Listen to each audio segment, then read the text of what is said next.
Hello Ibrahim, আশা করি সকলে ভালো আছেন। আমিও অনেক ভালোই আছি। দুপুরবেলা একটু বেরিয়েছিলাম বাইরের গাছ, বাইরে এসে দেখি আমাদের কমলা গাছে অনেকগুলো কমলা ধরেছে। গাছ দেখো কত সুন্দর হয়েছে এগুলো।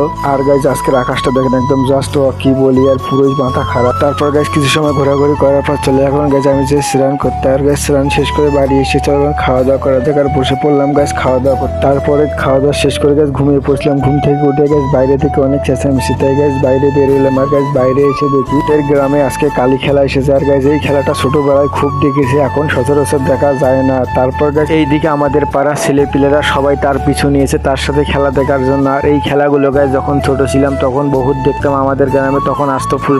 আর গাছ এইদিকে দেখো মা আমাদের একটা খরগোশের বাচ্চা নিয়ে খেলা করতেছে। তারপর চলে আসলাম বাড়িতে। আর গাছ বাড়িতে এসে খুব চা খাওয়ার ইচ্ছা করতেছে, তাই চায়ের ডেস্কিতে বসে দিয়ে চিনি আর কিছু পরিমাণ চাপাতি দিয়ে কিছু সময় ওয়েট করে আমার গাছ দেখো আমার চা হয়ে এসে, তাই বসে পড়লাম চা খাওয়ার জন্য। আর গাছ বাইরে অনেক গরম পড়েছে। গাছ এই গরমের ভিতরে চা খাচ্ছি কারণ আমি চা লাভার। গাছ আমার চা ছাড়া চলে না। তার সাথে নিয়েছিলাম একটা বিস্কিট। আমি এখন চা খাই। তোমরা সকলে ভালো থেকে ভিডিওটি লাইক করে চ্যানেলটা সাবস্ক্রাইব করে দেবেন, পেজটা ফলো করে দিতে ভুলো না।